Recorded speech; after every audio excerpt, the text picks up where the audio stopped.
नमस्कार।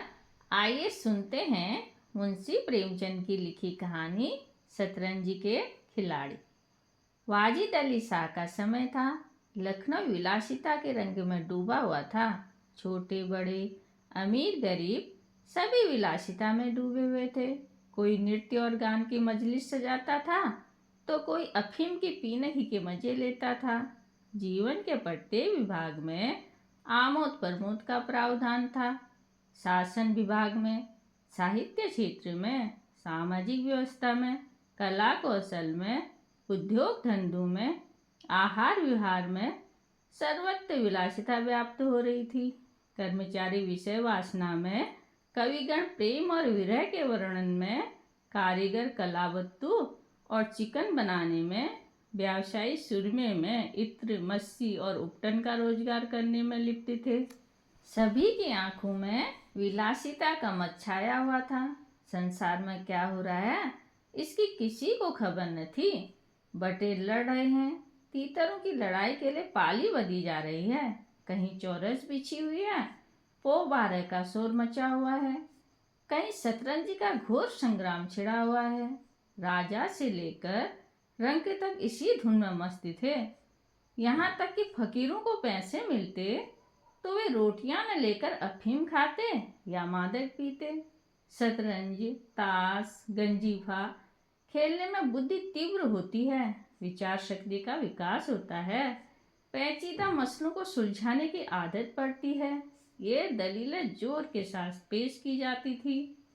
इस संप्रदाय के लोगों से दुनिया अब भी खाली नहीं है।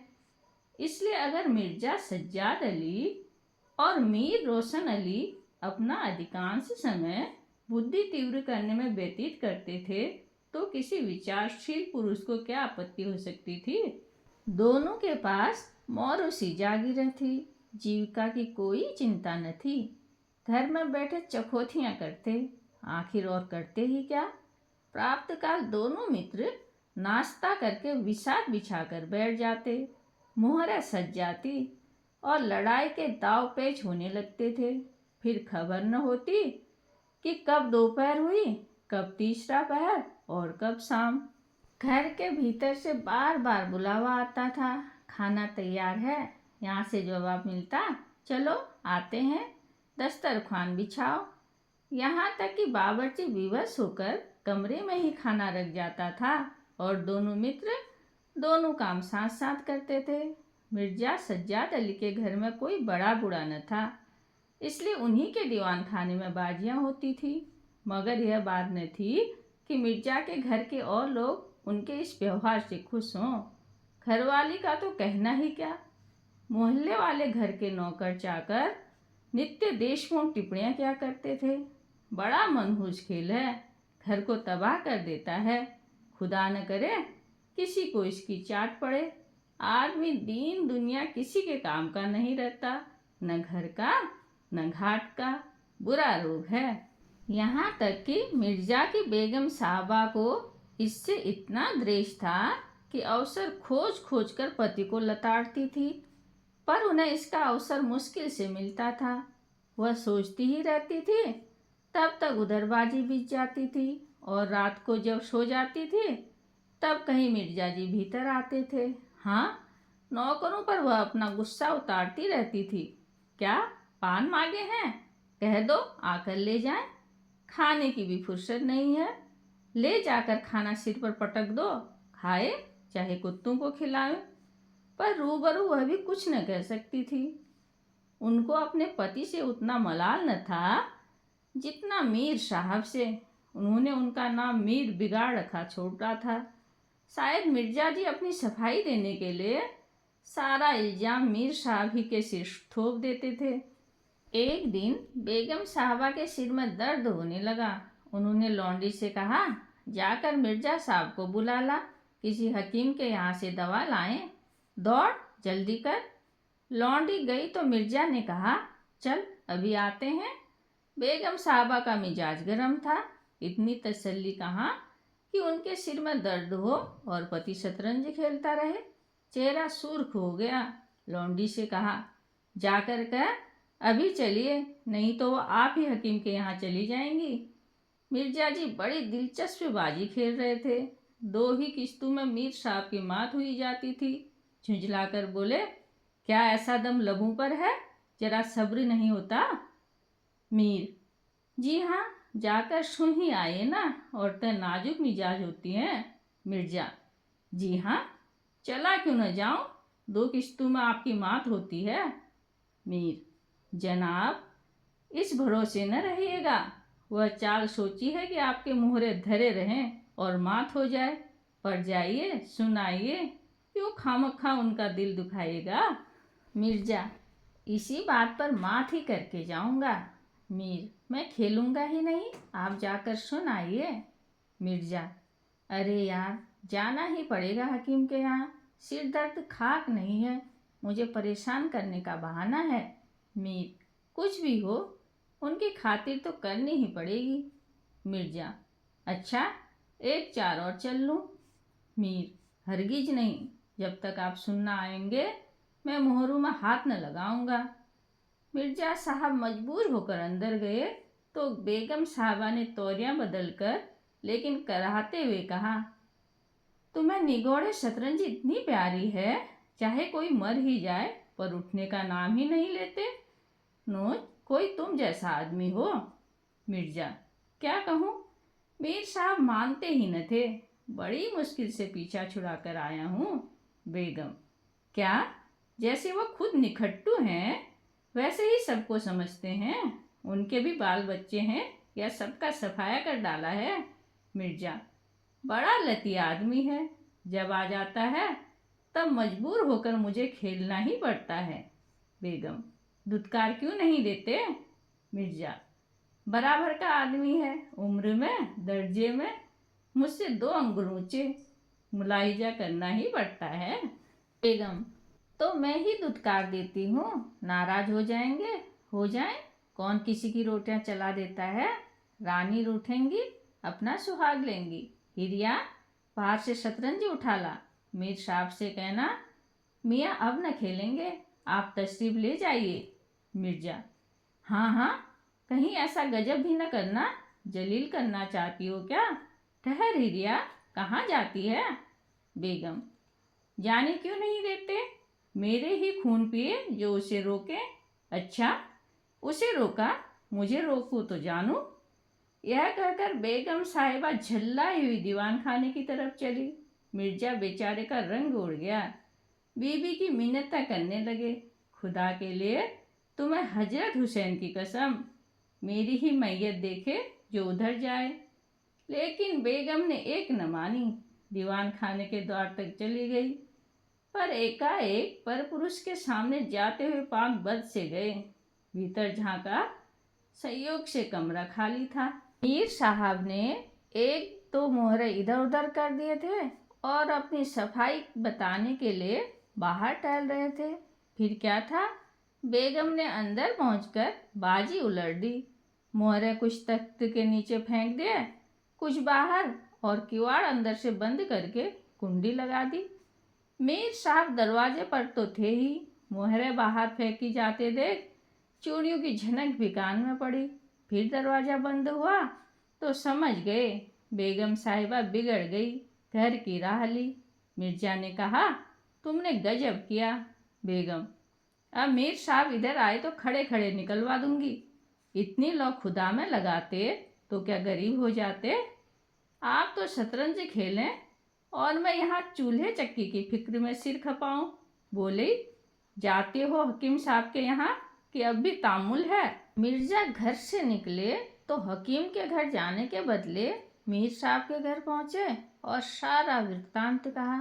मीर साहब बोले, मैंने तो जब मोहरे बाहर आते देखे तभी ताड़ गया, फौरन भागा, बड़ी गुस्सेवर मालूम होती है, मगर आपने उन्हें क्यों सिर चढ़ा रखा है, यह मुनासिब नहीं।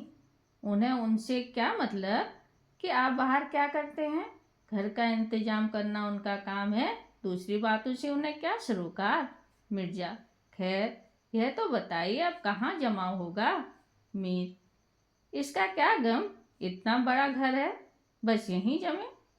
मिर्जा, लेकिन बेगम साहब को कैसे मनाऊंगा, जब घर पर बैठा रहता था तब तो वह इतना बिगड़ती थी, यहाँ बैठक होगी तो शायद जिंदा न छोड़ेगी।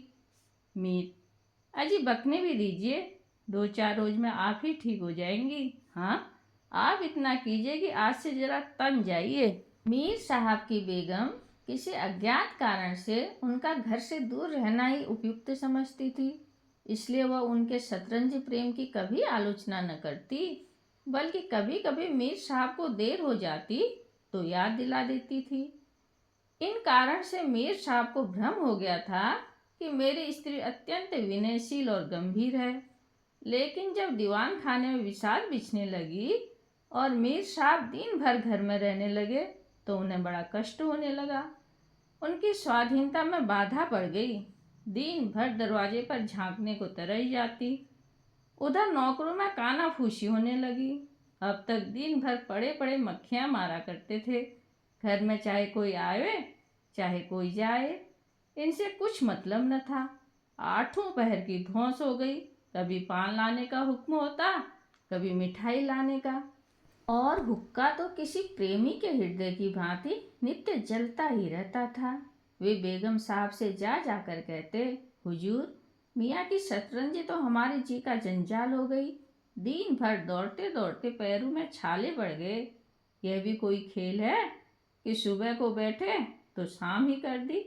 घड़ी आध घड़ी दिल बहलाव के लिए खेल लेना बहुत है। खैर, हमें तो कोई शिकायत नहीं, हुजूर के गुलाम है, जो हुक्म होगा बजा ही लाएंगे। मगर यह खेल मनहूस है, इसका खेलने वाला कभी पनपता नहीं। घर पर कोई न कोई आफत जरूर आती है। यहाँ तक कि यही चर्चा होती रहती है, हुजूर का नमक खाते हैं। अपने आका की बुराई सुन सुनाकर रंज होता है, मगर क्या करें।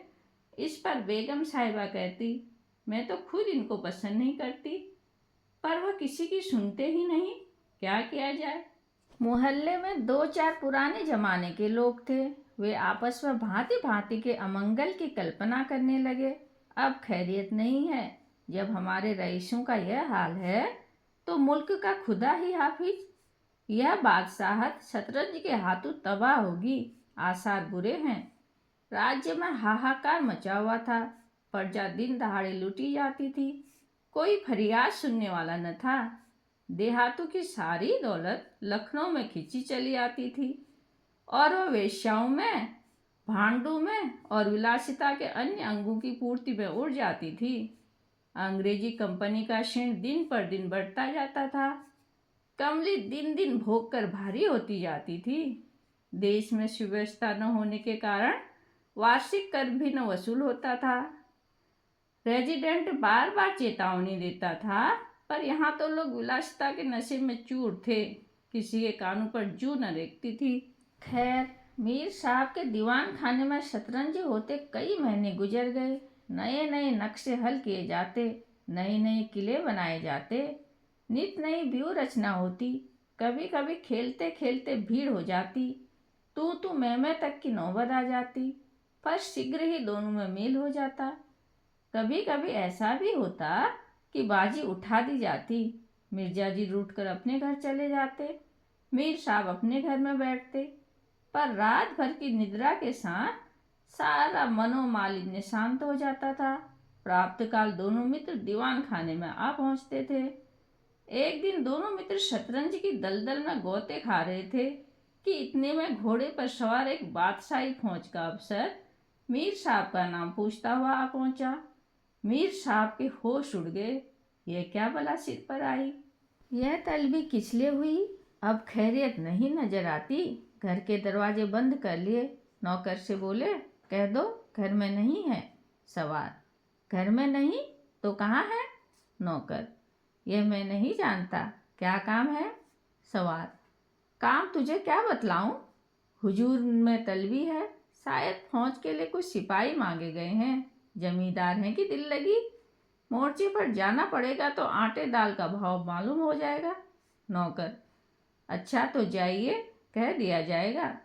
सवार, कहने की बात नहीं, कल मैं खुद आऊँगा, साथ ले जाने का हुक्म हुआ है। सवार चला गया। मीर साहब की आत्मा कांप उठी। मिर्जा जी से बोले, कहिए जनाब, अब क्या होगा। मिर्जा, बड़ी मुसीबत है, कहीं मेरी भी तलबी न हो। मीर, कम वक्त कल आने को कह गया है। मिर्जा, आफत है और क्या, कहीं मोर्चे पर जाना पड़ेगा तो बेमौत मरे। मीर, बस यही एक तदबीर है कि घर पर मिले ही नहीं। कल से गोमती पर कहीं वीराने में नक्शा जमे, वहाँ किसे खबर होगी, हजरत आकर लौट जाएंगे। मिर्जा, वल्लाह आपको खूब सूझी, इसके सिवा कोई तदबीर नहीं है। इधर मीर साहब की बेगम उस सवार से कह रही थी, तुमने खूब धता बताई। उसने जवाब दिया, ऐसे गाउदियों को तो चुटकियों पर नचाता हूँ। इनकी सारी अक्ल और हिम्मत तो शतरंज ने चल ली, अब भूलकर भी घर न रहेंगे। दूसरे दिन दोनों मित्र मुंह अंधेरे निकल खड़े हुए।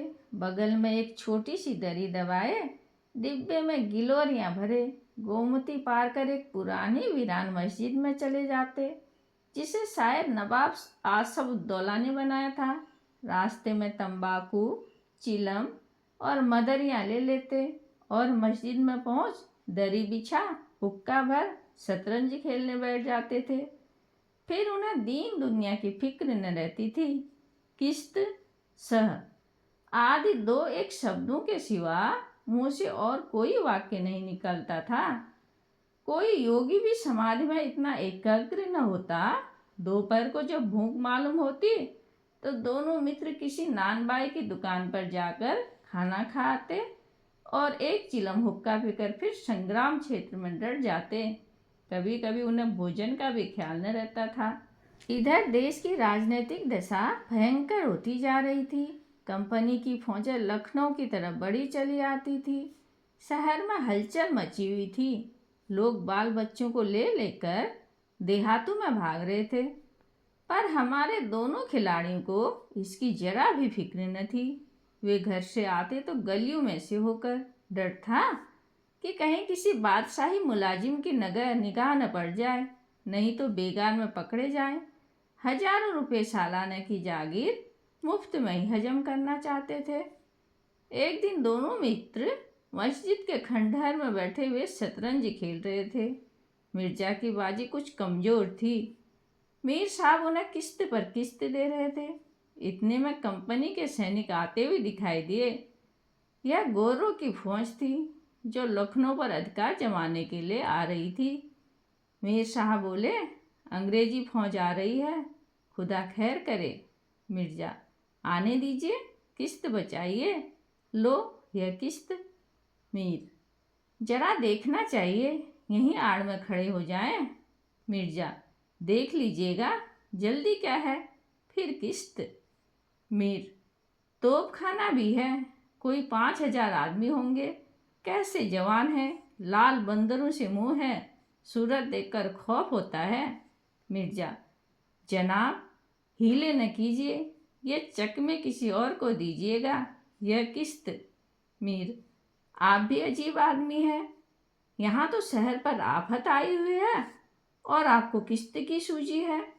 कुछ इसकी खबर है कि शहर घिर गया तो कहाँ घर कैसे चलेंगे। मिर्जा, जब चलने का वक्त आएगा तो देखी जाएगी, यह किस्त बस अब की सह में मात है। फौज निकल गई। 10 बजे का समय था, फिर बाजी बीच गई। मिर्जा बोले, आज खाने को कैसे ठहरेगी। मीर, अजी आज तो रोजा है, क्या आपको भूख ज़्यादा मालूम होती है। मिर्जा, जी नहीं, शहर में जाने क्या हो रहा है। मीर, शहर में कुछ न हो रहा होगा, लोग खाना खा खाकर आराम से सो रहे होंगे। हुजूर नवाब भी ऐशगाह में होंगे। दोनों सज्जन फिर जो खेलने बैठे तो 3 बज गए। अब की मिर्जा की बाजी कमजोर थी। 4 का गजर बज रहा था कि फौज की वापसी की आहट मिली। नवाब वाजिद अली साहब पकड़ लिए गए थे और उन्हें किसी अज्ञात स्थान को लिए जा रही थी। शहर में न कोई हलचल थी, न मारकाट, एक बूंद भी खून नहीं गिरा था। आज तक किसी स्वाधीन देश के राजा की पराजय इतनी शांति से इस तरह खून बहे बिना न हुई होगी। यह अहिंसा न थी जिस पर देवगण प्रसन्न होते हैं, यह कायरपन था जिस पर बड़े से बड़े कायर आंसू बहाते हैं। अवध के विशाल देश का नवाब बंदी बन चला जाता था और लखनऊ ऐश की नींद में मस्त था। यह राजनीतिक अधपतन की चरम सीमा थी। मिर्जा ने कहा, हुजूर, नवाब को जालिमों ने कैद कर लिया है। मीर, होगा, यह लीजिए सह। मिर्जा, जनाब, जरा ठहरिए, इस वक्त उधर तबीयत नहीं लगती। बेचारे नवाब साहब इस वक्त खून के आंसू रो रहे होंगे। मीर, रोया ही जाए, यह ऐश वहाँ कहाँ नसीब होगा, यह किस्त। मिर्जा, किसी के दिन बराबर नहीं जाते, इतनी दर्दनाक हालत है। मीर, हाँ सो तो है ही, यह लो फिर किस्त। बस अब की किस्त में मात है, बच नहीं सकते। मिर्जा, खुदा की कसम, आप बड़े बेदर्द हैं, इतना हादसा देखकर भी आपको दुख नहीं होता। हाय गरीब वाजिद अली शाह। मीर, पहले अपनी बादशाहत को तो बचाइए, फिर नवाब का मातम कीजिएगा। यह किस्त और मात, लगाना हाथ। बादशाह को लिए हुए सेना सामने से निकल गई। उनके जाते ही मिर्जा ने फिर बाजी बिछा ली। हार की चोट बुरी होती है। मीर ने कहा, आइए नवाब साहब के मातम में एक मरसिया कह डालें।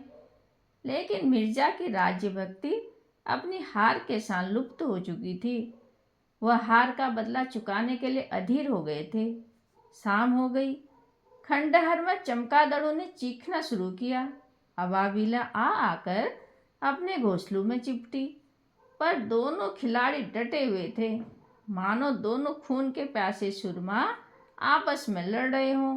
मिर्जा जी 3 बाजियां लगातार हार चुके थे। इस चौथी बाजी का रंग भी अच्छा न था। वह बार बार जीतने का दृढ़ निश्चय कर संभल कर खेलते थे, लेकिन एक न एक चाल बेढबा पड़ती थी, जिससे बाजी खराब हो जाती थी। हर बार हार के साथ प्रतिकार की भावना और उग्र होती जाती थी। उधर मीर साहब मारे उमंग के गजलें गाते थे, चुटकियां लेते थे, मानो कोई गुप्त धन पा गए हों। मियाँ सुन सुनकर झुंझलाते और हार की झेप मिटाने के लिए उनकी दाद देते थे। यूं यूं बाजी कमजोर पड़ती थी, धैर्य हाथ से निकलता जाता था, यहाँ तक कि वह बात बात पर झुंझलाने लगे। जनाब, आप चाल न बदला कीजिए। यह क्या कि चाल चले और फिर उसे बदल दिया। जो कुछ चलना है एक बार में चल दीजिए। यह आप मोहरों पर ही क्यों हाथ रखे रहते हैं? मोहरें छोड़ दीजिए। जब तक आपको चाल न सूझे, मुहर छुइए ही नहीं। आप एक एक चाल आध आध घंटे में चलते हैं। इंच की सनत नहीं। जिसे एक चाल चलने में 5 मिनट से ज़्यादा लगे, उसकी मात समझी जाए। फिर आपने बात बदली, चुपके से मोहरा वहीं रख दीजिए। मीर साहब का फर्जी पिटता था। बोले, मैंने चाल चली ही कब थी? मिर्जा, आप चाल चल चुके हैं, मोहरा वहीं रख दीजिए, उसी घर में। मीर, उसमें क्यों रखूं? हाथ से मोहरा छोड़ा कब था? मिर्जा, मोहरा आप कयामत तक न छोड़ें तो क्या चाल ही न होगी? फर्जी पिटते देखा तो धांधली करने लगे। मीर, धांधली आप करते हैं। हार जीत तकदीर से होती है, धांधली करने से कोई नहीं जीतता। मिर्जा, तो इस बाजी में आपकी मात हो गई। मीर, मुझे क्यों मात होने लगी? मिर्जा, तो आप मोहरा उसी घर में रख दीजिए जहाँ पहले रखा था। मीर, वहाँ क्यों रखूं? नहीं रखता। मिर्जा, क्यों न रखिएगा, आपको रखना होगा। तकरार बढ़ने लगी। दोनों अपनी अपनी टेक पर अड़े थे। न यह दबता था, न वह। अप्रासंगिक बातें होने लगी। मिर्जा बोले, किसी ने खानदान में शतरंज खेली होती तब तो इसके कायदे जानते। वे तो हमेशा घास छिला किए, आप शतरंज क्या खेलिएगा? सियासत और चीज है, जागीर मिल जाने से ही कोई रईस नहीं हो जाता। मीर, क्या घास आपके अब्बा जान छिलते होंगे? यहाँ तो पीढ़ियों से शतरंज खेलते चले आते हैं। मिर्जा, अजी जाइए भी। गाजी उद्दीन हैदर के यहाँ बावर्ची का काम करते करते उम्र गुजर गई, आज रईस बनने चले हैं। रईस बनना कुछ दिल लगी नहीं। मीर, क्या आपके बुजुर्गों पर कालिक लगाते हो? वे ही बावर्ची का काम करते होंगे। यहाँ तो हमेशा बादशाह के दस्तरख्वान पर खाना खाते चले आए हैं। मिर्जा, अरे चल चरकटे, बहुत बढ़कर बात है न कर। मीर, जबान संभालिए वरना बुरा होगा। मैं ऐसी बातें सुनने का आदी नहीं हूँ। यहाँ तो किसी ने आंख दिखाई कि उसकी आंखें निकाली है। हौसला? मिर्जा, आप मेरा हौसला देखना चाहते हैं तो फिर आइए, आज दो दो हाथ हो जाएं, इधर या उधर।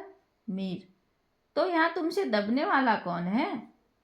दोनों दोस्तों ने कमर से तलवारें निकाल ली। नवाबी जमाना था, सभी तलवार, पेश कब्ज, कटार वगैरह बांधते थे। दोनों विलासी थे पर कायर न थे। उनमें राजनीतिक भावों का अधपतन हो गया था। बादशाह के लिए क्यों मरे, पर व्यक्तिगत वीरता का अभाव न था। दोनों ने पैंतरे बदले, तलवारें चमकी, छपाछप की आवाज आई। दोनों जख्मी होकर गिरे और दोनों ने वहीं तड़प तड़प कर जाने दी। अपने बादशाह के लिए उनकी आंखों से एक बूंद आंसू न निकला। उन्होंने शतरंज के वजीर की रक्षा में प्राण दे दिए। अंधेरा हो चला था, बाजी बिछी हुई थी। दोनों बादशाह अपने अपने सिंहासनों पर बैठे मानो इन वीरों की मृत्यु पर रो रहे थे। चारों तरफ सन्नाटा छाया हुआ था। खंडहर की टूटी हुई मेहराबें, गिरी हुई दीवारें और धूल धूसरित मीनारें इन लाशों को देखती और सिर धुनती थी। धन्यवाद।